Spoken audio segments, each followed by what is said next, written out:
soo dhawaada qaybta labaad ee barnaamijka Gungaar.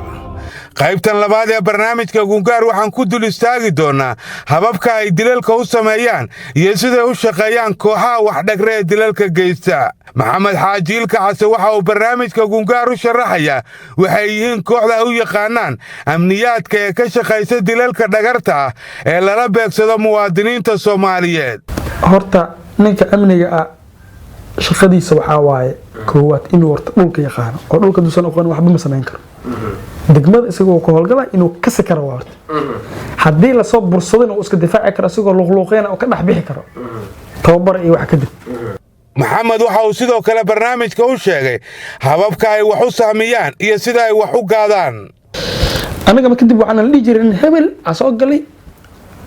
daba dhigta anaga aan sheegin xiliga la kici doono laakiin surveillance oo aad camera taas oo daba kici jir markii la soo oo anaga report maalin walba gudbin jir meeshu tag markii anaga nala la boodi jir. dadka kamid ah kooxdan dhagrayaasha ay wax dila waxay isticmaalaan telefoonada ay u yaqaanaan kuwa shaqo. waxaa sidoo kale jira habab ay u kaydsadaan telefoonada ay kamid tahay inay ku qortaan biyoolaha dhakhtarka iyo wixii la mid ah si aan loogu mashquulin telefoonada u kaydsan. barad markay saf gareysana in la sii raaciyo magacyo qaytalo hebel biyoole ninka biyaha keen hebel barf professor hebel taytaladaas yani waxay fududeynaysaa hadii sardoon kale uu ku qabto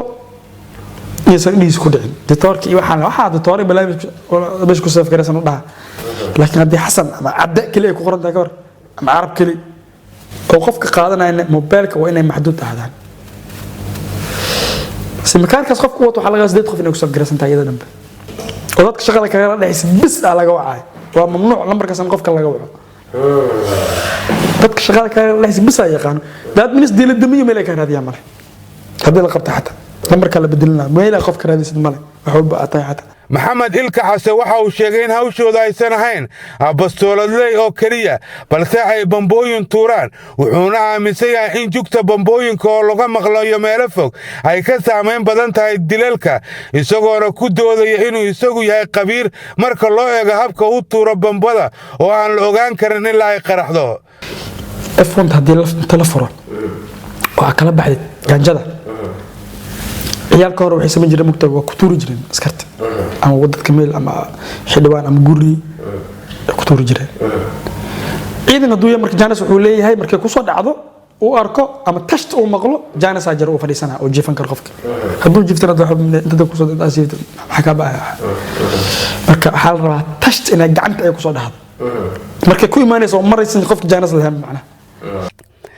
bamba tuurka ugu halisanaa uu sheegtay inuu sameeyay waxa kamid ah bamba uu ku tuuray meel la isugu yimaado Xamar Jajab halkaas oo uu sheegay inuu gudaha u galay kuna dhuftay laba bam gacmeed. waxa aad ugu sameeyay qolooyin oo Xamar Jajab shiishad ku cawi jireen oo biis ah jireen Xamar Jajab taandhow waxaan filaa sanadkii inuu ahaa 17 16 dhamaadkiisa inuu ahaa waa caama qisas Xamar Jajab qabtan saraaca ka dambeeyay guriga ku marqaamayeen guriga la dumiyay idaacadda wala gashay markaas waa dadka abta guriga oo qolka oo galay mugdi ah qolka shiishada cawaayeen gabdho BSyo mootooyina balan ku yaaleen laba xabaan watay kaliyeena qof ila galay markan waa kaliyeega waa galay maalin badan istadlaaceen meeshaas shaqada habeenkii rabta inay dhacdo dhalinyaradii soo bixi waayeen shaqadina waa lagu soo celinaya kaliyeega gal qalilay waa ku socolayna telefoonka dibnin kaliyeega gal وكابرهنا sidii ku dhacday markii halkan waa qolkii ay dhalinyaradu ku sugayeen banooniga kuna ciyaarayeen laadhuuda oo Maxamed Xaaji Ilka Case ugu soo galay kuna dhuftay laba bam gacmeed kuwan waa qayb kamid ah astaamihii bam gacmeedka uu qolka ku dhuftay Maxamed Xaaji mid kamid ah dhalinyaradii waqtiga ku sugnaa qolka ayaa noo sharaxaya wixii halkaas ka dhacay iyo waxay qabanayeen. maalinkaas waxay u dhaceen anaka banooniyan sugeynay inaan fiirsano laadhuuga mobilka wada dheeleynay nalka naga dansanay irida nala soo galay irida markii nala soo galay bamba nala soo dhiibay bambadii waa ka tibtay mid kale naloogu soo celiyay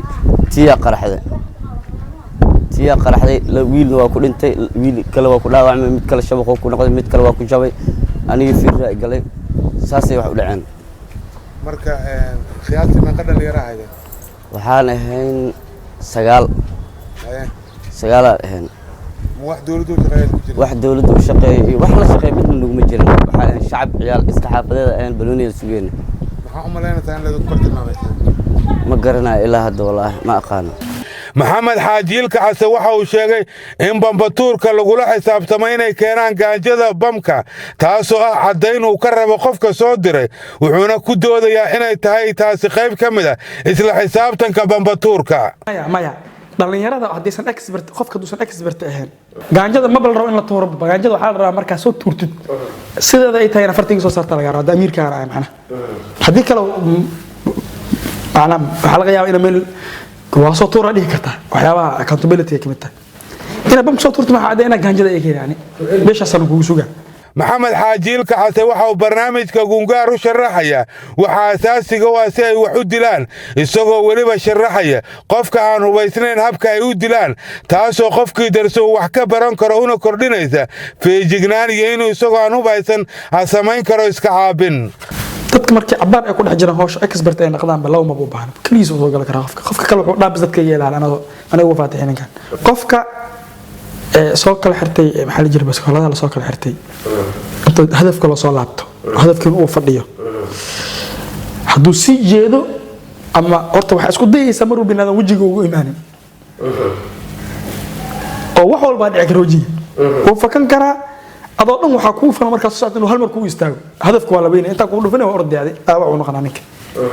marka inuu si jeedo ama inta ugu imaado ama isagoo ugu imaan heshidaad isku day laakiin haddii ay dhacdo inuu derbi madax kula jiro sideeda camal hadda oo meel ka dambaysa laga gaadi kara ma qofka intuu ku soo socdo waxa laga rabaa 3 talaabo marka uu yaraa marka la soo jirtid inaad ku soo bilowdo taxbada marka maxaa laga wadaa marka hataa uu taagan yahay hataa 3 talaabo inaad soo jirtid hadii wajiga ugu hor imaanaysid inaadan la soo raadsan madaxiisa oo ku dagaalama kara qofka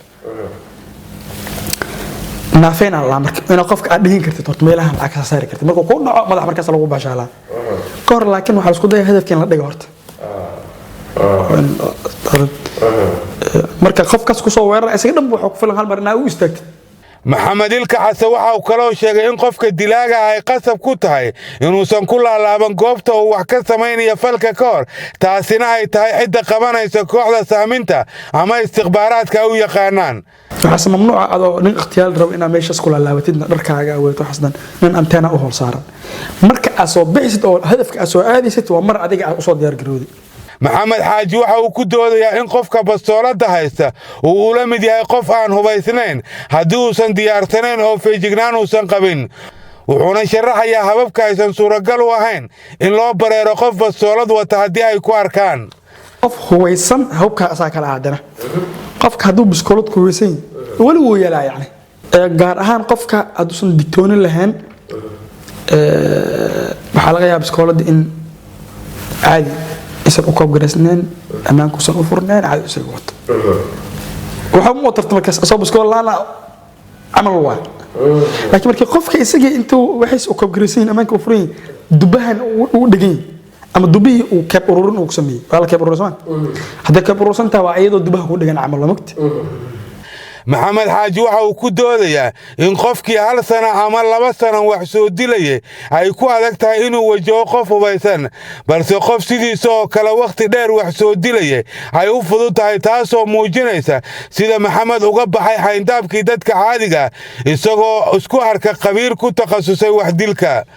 yani jaanisi waxa la qofka aad kula hirdama kartid oo qofka markii isaga soo socdo adoo dhan waxa ku filan inaad inta wabstido aad dhahdidno kadibna meesha u banaysid hadafku uu qalcdo markaas biswa hadafka mar walba dhaqdhaqaaq aad qofkaas uusan ku ogeynaa samaysid uu qalcay illa ma qofka inuu ahaado qof degan oo wax badan soo ikhtiyaalay inuu ahaado kula dagaalamo waa gooni taas laakiin qof 1 sano 2 sano wax dilay ma sameyn karkaas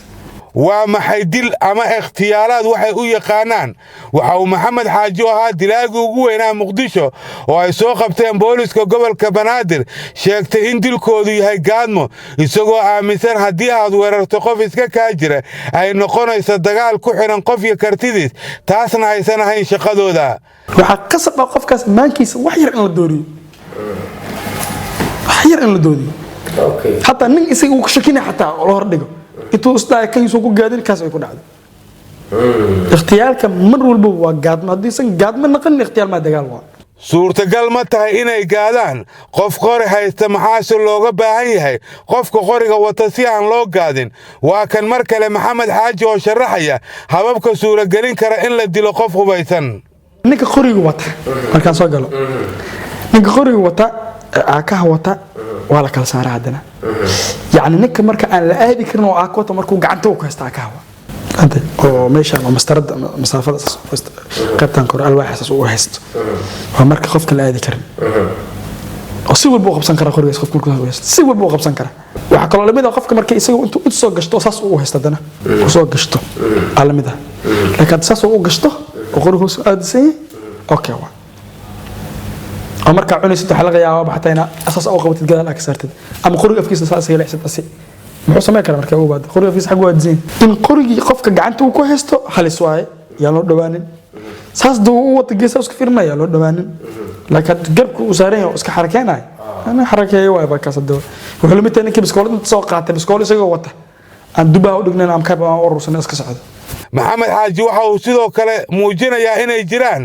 fursado lagu gaadi karo qof wata ilaalo isagoo dhinaca kalena sharaxaya caqabadaha jiri kara halka qof dul socdo waxa waay waxa halis ah inay kala fog yihiin labada qof oo ayaga is wardiinayaan markii uu la haysanta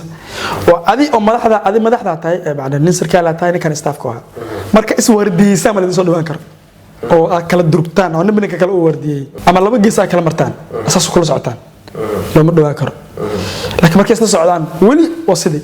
meelaha ugu badan ee al-shabaab ka faa'iideystaan waxna ku dilaan waa suuqyada masaajidada iyo meelaha xariiriga ah wuxuuna maxamed xaaji aaminsan inay meelahaas yaalaan fursado wax lagu gaadi karo ayna ku badbaadi karaan iyagu markay wax dilaan kadib ugu fiican wax lagu tiyaar karno meel bulsho ah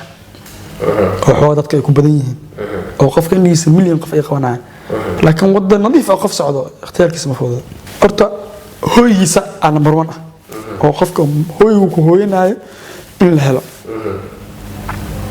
waa imaam masaajid uu ku tukanaa laba ah waa imaam wada uu maray wadooyinka uu badan saddex meelo ku kala lacaan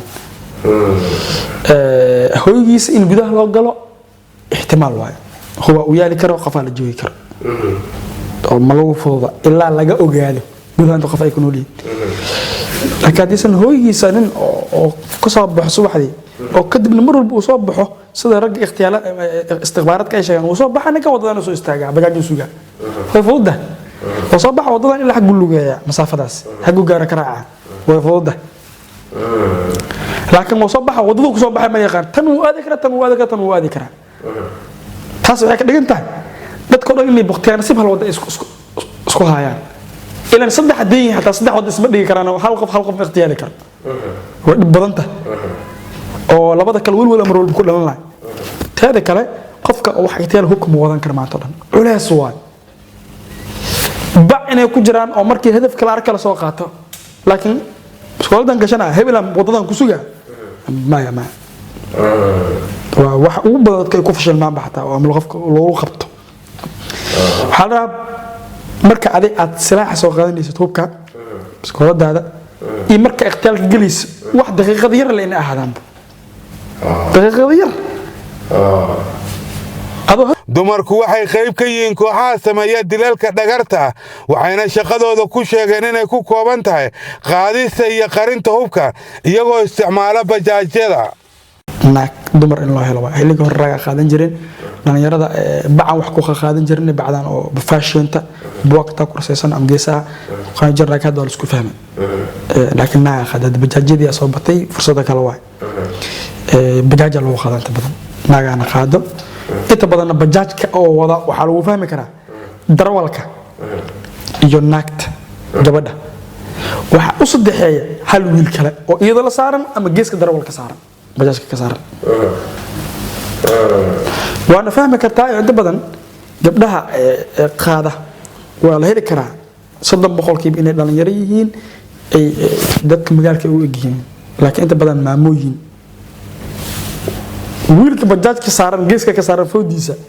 iyo gabadha hubku wato ma bislaam banaagta anaag xijaaban waay isagana nin madax weyn waa furan macnaa isma islahanba islahan macnaa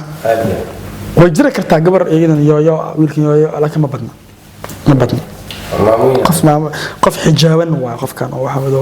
oo laga heebaysan karo oo hatta askar haduu qabto oo la hadli karto marka ay dhaxayaan hawlgallada dilalka ah waxay inta badan shabakada ilkaxas isticmaali jireen laba mooto bajaaj kuwaas oo mid ay saaran tahay haweeneyda hubka wada halka mootada kalena ay wado dilayaasha kadibna marka uu dilku dhaco waxaa bixi jiray mootada haweeneyda wada halka dilayaashuna ay lugayn jireen xoogaa mootada kalena ay indhayn jirtay in la xayrsanayo yan kale mootooyin la adeegsadaa ninka oo shaqada hogaaminaya qaa'idka ah mootada lagu leeyahay wato oo korkaas dheer ku istaaga isaga laba bajaaj socoto bajaajna waxa lagu wadaa maamada hubka wada ama gabar inta badan gabar waa waxa hubka wada bajaajta kalena waxa saaran dhalinyarada hubka oo hawsha galay labada wiil iyo darawalka marka ma basla socdo ma ay marka na meesh taagan ama ninka anteenada taagan ninka istiqbaarkan oo dhex jira hay shaqada diyaar waa ninka soo bubsiya maamada loo qeygaysaa kan loo qeydam galaa labada bajaaj waa la isag dhigaaya birta la kala xirna la kala baxa marka wada deganayaan marka soo cuntaan loo qaso mara xaq nooga imaada noo position kala qaadana marka ninka oo hogaanka wada oo ciidanka wata qaydka amar walba waa inuu arkaa ciidanka soo cunayaan markay baxaan oo inuu joogaa meeshii dadka soo daba kacay u sheegi kara bajaajyada ay isticmaalaan maxamed xaaji waxa uu sheegay inay qayb ka yihiin hawlgalkooda isla markaana ay wax ka ogyihiin sida ay wax u dhahayaan horta bajaaj oo aan shaqo wax ka ogeyn ma jirto lama saar tasartaadan kala dhaxad ilan bajaajka noocu yeelan ma yaqaan nin BS ma bataqaanid bajaajka hubka saaran always ninka wada waa ninka wax keenay wali dadka hubkooda waa ka dirin ka sadaranta laakiin bajaajlaha dadkan waa la soo raacan leh maya ما بل اسكو امن بانغ بجاج لها ما كشكناد waxa dhan wax limit inay ahaadaan yani qofkan hadii wax ay ku dhacaan in meel loo raacan kara maxamed xaaji waxa uu sheegay in shuruudaha laga rabo qofka ka mid noqonaya kooxdooda dilalka looga baahan yahay inuu yahay qof aan la aqoonsan karin oo aan soo marin qaybaha kale ee al-shabaab sida xisbada iyo wixii la mid ah amniga waa qof dadka aan aqoonin muhiimadana amniga waa qof aan dadka aqoonin taas maxay ka dhigan tahay horta adiga in maalin xataa qof usan kugu dhigi karin shaawata usan ku dhigi karin taas inay jirto horta hadii san jirin dhibay leedahay qof xisba aha mujidka am dagaal soo gali jiray ma fogo inta soo gali wax dil la dhax qofka waa in hadii madaxtooyadu dhaxmar aan lagu dhigi karin horta waa inuu noocaas u yahay horta sidoo kale waxaa la soo baraa inay bulshada ku milmaan oo ay ku dhaqan noqdaan sida inay dhalinyarada garoomada kula ciyaaraan banooniga iyo wixii la mid ah qofka inuu bulshadaas uu ku nool yahay sida uu egtaa uu ekaado dhalinyarada baloon hadii inaan baloon dhili karaa tahay hadii dhalinyarada iskool ay tahay inaan private ka dhigin kartid hadii saas bulshada in aadan ka duwaneen meesha waa la isku barayaa al-shabaab waxay dhalinyarada ay maran habaabiyaan u fasaxaan wax kastoo aysan ogolayn diinteenna ay ugu horreyso daadinta dhiigga muslimka waxaanay hadda soo kordhiyeen inay dhalinyaradooda u fadwoodaan maandooriyo nooc kasta inay isticmaali karaan si ay u dhagraan dadka iyadoo oo laga ilaalin lahaa inaad balwad baratid oo aad sharmuuta naqatid oo aad xumaan samaysid iyadoo laga ilaalin lahaa hadda waxa mubax ku ah si adawga u dhagrisid inaad hadii xashish ah ka daba cabtid marka nin amni oo sona ka muuqato maya sidoo kale waxa uu maxamed xaaji sheegay inay mamnuuc ka tahay inay ka muuqato sunnada nabiga iyadoo laga rabo inay u labisaan una xirtaan sida ciyaal ziyaha سؤالان مركا أديها أنت ذاك بحث وقافش لنتد أما إن الناس مركا تورو أدي ماذا حال سدتك وجرينا لو جرا فوضى كسوعنا مش ملقايا له حزبك وخواني سوانا فشلنت حزبك قال محادي حمران كيما يعني حبسه لو قلنا أمريكا وكيما أنا قارب بروفو قارب مجدي وكيما أمنية توقف فشلنت عنه اسكسو جاي اسكسو جاي نظامك حق راعي maxamed waxa uu qabaa in ka mid noqoshada noloshan shabakada wax dhagarta ay tahay mid mugdi ah oo xanuun badan horta amniga nolol cajiib badan oo mugdi ah nolol aad mugdi ah xanuunku qofka amniga uu dareemi karo markii saaxiibkiisa la qabto saaxiibkiin uu ahaa qof isaga yaqaana waa dhib badan tahay that's why qofka haddii aad madiina degan tahay oo mar walba inaad isku aragtaan banaadir waa haddii la soo qabto mar walba wuxuu banaadir ku kulmi jiray ninka ciidanku waa la geeyay banaadir oo dhan la baarayaa keegtada raad inaan lagu helin waa macna muhiimada saas waa raad in lagu helin bal hadduu ku soo qabto xataa jidka saxdii loo raad ku helin ana banaadir ku kulmi jiray ha magacay waxa la xudayfa leebna waxa xaja leedahay ها تقول مجرد بنادر عمري 200 طلع عندك انا نكرت المرقات يلا كاس قدومي واحد كاي قاعد هيرس لما وحي رجت المركه عمري ما قال مركي waa kana والدينتيدي اسكولات waxna soo weydii dadkaas dinta hebel ma ba aqaaniye raad inuu san lahayn yani hatta hadii lagu xukumayo adoo malale laga yahay lagu xukumo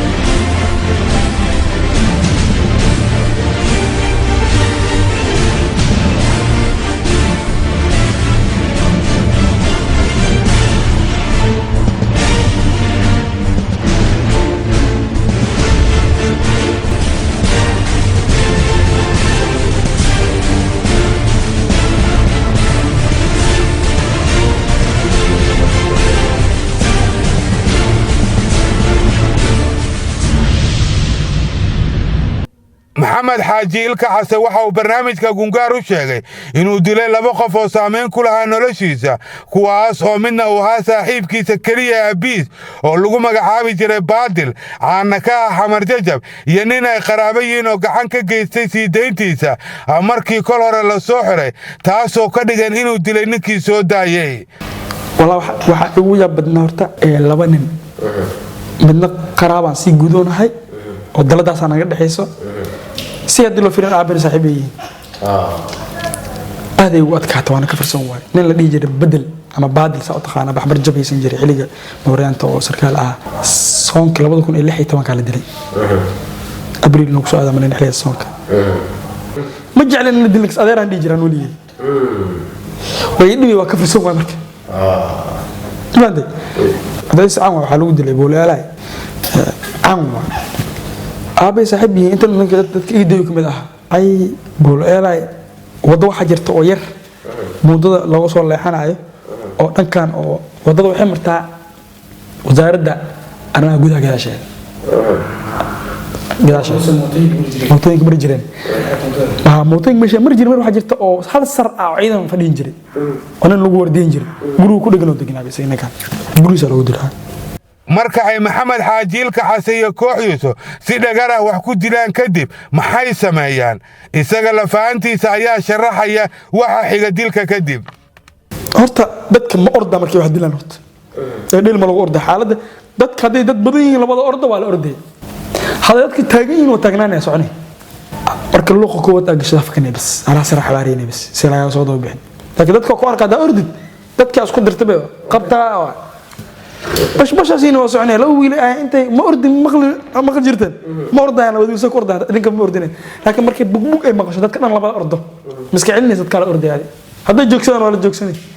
shardiga luuqa koowad duusas oo gashid luuqa koowad ina adi aad baxsatid xawaaraysid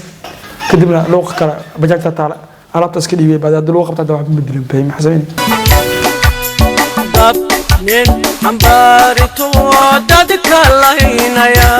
tahay dumarkiyo caruurtiyo duqowiyo aqooyahan anu dirnaxayno tabargoynaya tahay maxamed xaaji ilka xase iyo shabakadiisa oo ka koobnayd 9 qofood kuwaas oo 5 ka mid ah yihiin maqarayaal waxaa la horgeeyay maxkamadda ciidamada qalabka sida ee Soomaaliya darajadeeda koowaad baaris dheer oo ay sameeyeen hay'adaha baarista ciidanka sida NISA iyo CID ayaa kadib lagu wareejiyay sarayaasha xafiiska xeer ilaalinta ciidamada qalabka sida Oktoobar dabayaaqadeedii ayaa loo dhaadhiciyay xabsiga dhexe ee sarayaasha waxaana uu xafiiska xeer ilaalinta xilligaasi isku hawlay baarista eedeysanayaasha maxkamadda hortaagan iyo kuwa la shaqaynaya ay soo gudbiyeen xafiiska xeer ilaalinta bartamihii Noofembar ayay codsadeen xeer ilaalinta in la muddeeyo dhagaysiga kiiska waxaana ay maxkamadaynta eedeysanayaasha isugu jira maqanayaasha iyo goobjoogayaasha bilaabatay horaantii Diseembar sanadkii tagay. ugu horreyntii eedeysanayaasha loo haysto ayay u jeediyeen garsoorayaasha waxaanu wax ka weydiiyey gudoomiyaha maxkamadda jiritaanka eedda loo haysto. maxamed xaaji axmed maxamed isaaq maxamed waxaa lagu jeediyey eedda aad dhegaysanaysay waxaa lagu haystaa inaad ka tirsan tahay kooxda al-shabaab inaad koox oo qayb fulisa horjooga aad u tahay dilalka aad dhegaysanaysay oo ilaa 3 gaaraya iyo dilal kale inaad fulisaa lagugu eedeynaya waxaa kuu bannaan 3 jawaab midood eeddaas ma gelin eeddaas waa galay iyo doodaan ka qabaa si wax u jira inaad sharaxdo. fadhiga hore inta badan lagu dhageystay markhaatiyaal iyo baarayaashii kiiskan ayaa mar kale dib la isugu soo noqday 16 Diseembar sanadkii tagay. xafiiska oo fursadda dib u dhigista ka faa'iideysanaya ayaa soo diyaariyey shaxda horjooga Ilka Case iyo kooxdii uu u talin jiray kuwaasoo maray xukun cadaaladeed iyo kuwa sugaya in cadaaladda la marsiiyo. gaashaanle Muumin Xuseen Cabdullaahi ayaa noo sharaxaya eedda loo haysto raggan. labadii eedeysanee dilay marxuum Xeefow iyo tilmaamihii ay bixiyeen 3 shakhsiya lagu soo qabtay Naasa Hablood iyadoo laga duulayo la raadinayo shakhsigaas aadka muhiimka u ah oo ah Ilka Case. laamaha baaristu waxaa su'aalo laga weydiiyey qofka isaga ka sarreysay ee goobta keentay. canshuur wuxuu bixiyey tilmaan ka dhow labadii tilmaamood ay bixiyeen labada mataqaanaa group ee ka horeysay isaga la soo qabtay. canshuur wuxuu tilmaamay inuu amiir u ahay hagaayay nin la yiraahdo Ilka Case. jenaraal Cabdullaahi Buule Kame xaraaliyaha guud ee ciidamada qalabka sida ayaa codsaday in dhammaan eedeysanayaasha la mariyo ciqaabta ay mudan yihiin. dhammaan eedeysanayaasha oo u kala saaran 3 nooc qaar jooga oo ah dilayaal oo ku soo eedeynay 434 iyo 221 qaar maqan oo ayagoo maqana aan dil ku eedeynay kuwaan la wadaagay iyo eedeysanaha sagaalaad oo isagu ka mid ahaansho iyo sahan kaliya u ahaa laakiin aan fal gacantiisa ku fulin. waxay ka kooban yihiin 9kooda marka laga reebo eedeysanaha sagaalaad 8 kale dadkii magaaladan dadka ku xasuuqayay ha ugu darnaado eedeysanaha koowaad. eedeysanaha koowaad waxa uu ahaa wax lagu qiyaaso miqyaas lagu qiyaaso halbeeg ma laha dambiyada jariimooyinka ummadda uu ka galay ma jiro waa dilaa arxan dalan. waxaa nasiib darro ah hadda ka hor inta la soo qabtay aabbihii oo sarkaal booliiska uu damiintay ma daayeen aabbihiis xataa kabar buu u ahaa hadhowdii islaam markii lagu qabto ku damiinanaya xataa aabbihii ma daayeen waayo waxa uu dilay kii soo koriyey gacantii quudinaysay buu dilay.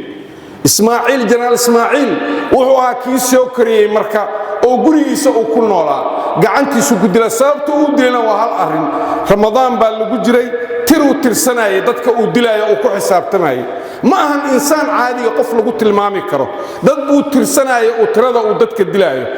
tiradii baa ka dhimanaatay waxay gaarsiisay inuu dilo adeerkii isaga soo koriyey aabbihiina ma daayay laakiin wuxuu u daynayay inuu u ahaado kabar uu ku gabado markii la xiro oo soo daaya.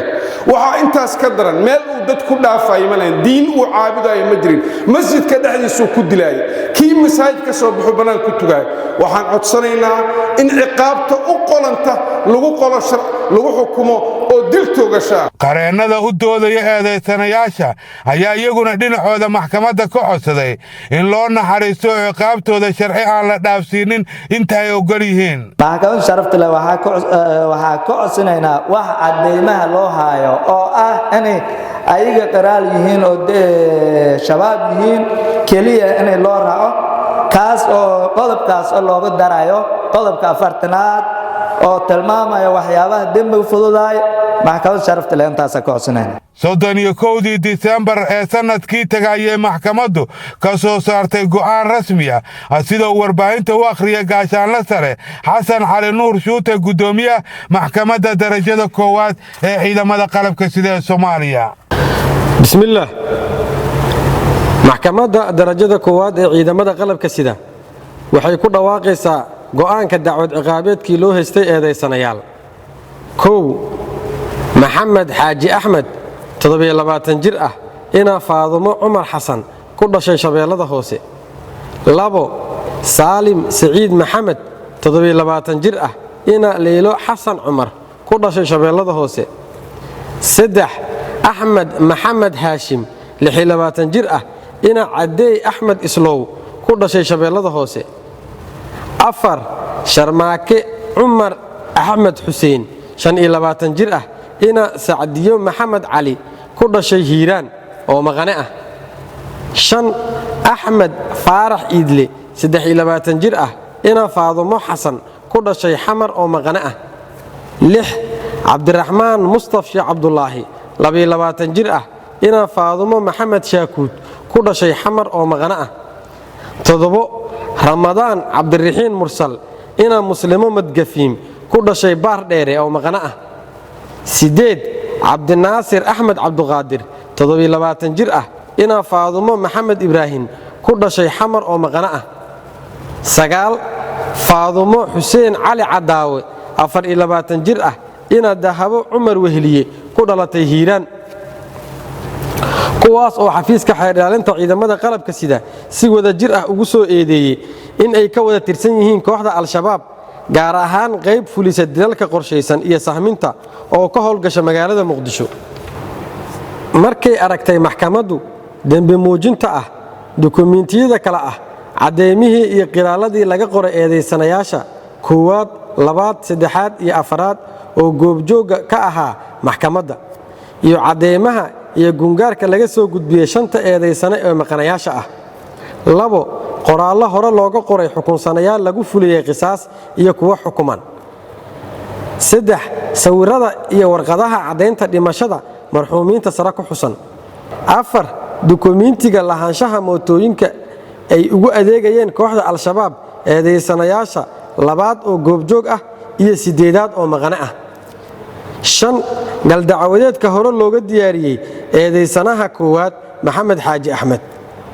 6 moobeelada ay isticmaalayeen eedeysanayaasha labaad iyo 9aad oo ay ku jiraan sawirro ay u dirayeen kooxda al-shabaab markay dhageysatay maxkamaddu doodii u dhaxaysay dhinacyada kale ah xafiiska xeerdhaalinta ciidamada qalabka sida iyo qareennada difaacaya eedeysanayaasha sidaa darteed maxkamadda waxaa u caddaatay in 9 eedeysane ay wada yihiin dembiilayaal gale dembiyada lagu soo kala oogay waxayna maxkamaddu ku kala xukuntay 1 dembiile shabaab maxamed xaaji axmed oo afgarashadiisu tahay ilka case 2 dembiile shabaab saalim saciid maxamed oo afgarashadiisu tahay salmaan 3 dembiile shabaab axmed maxamed haashim oo afgarashadiisu tahay carab oo dhammaantood goobjoog ka ahaa dhegaysiga garmaqalka waxay maxkamaddu ku xukuntay dil toogasho ah 4 dembiile shabaab sharmaake cumar axmed xuseen oo afgarashadiisu tahay ugaaska iyo ganay 5 dembiile shabaab axmed faarax iidle oo afgarashadiisu ay tahay shuuriye iyo madoobe 6 dembiile shabaab cabdiraxmaan mustafa cabdulaahi oo afgarashadiisu ay tahay faarax mooryaanka 7 dembiile shabaab ramadaan cabdiraxiin mursal oo afgarashadiisu tahay saalax oo maqanayaal ah waxay maxkamaddu ku xukuntay ayagoo maqanayaal ah dil toogasho ah 8 dembiile shabaab cabdinaasir axmed cabduqaadir oo afgarashadiisu tahay carabey oo maqana ah waxay maxkamaddu ku xukuntay xabsi daa'in 9 dembiile shabaab faadumo xuseen cali cadaawe oo magacadeedu afgarashadu yihiin faadumo korneel iyo cosabo oo goobjoog ah waxay maxkamaddu ku xukuntay 15 sano oo xabsi ciidan ah ciddii aan ku qanacsanayn xukunka maxkamadda waxaa u furan raacfaan wabilaahi towfiiq guud ahaan barnaamijkeenni gungaar oo ay gacan iga siiyeen cabdulqaadir ciise fu'aad muxyidiin iyo maxamed cabdi caraaye waa naga intaa tan iyo intaan barnaamij midkan lamida ku kulmayno waa bahdii gungaar oo idinleh nabaaddiin iyo nooli kulantay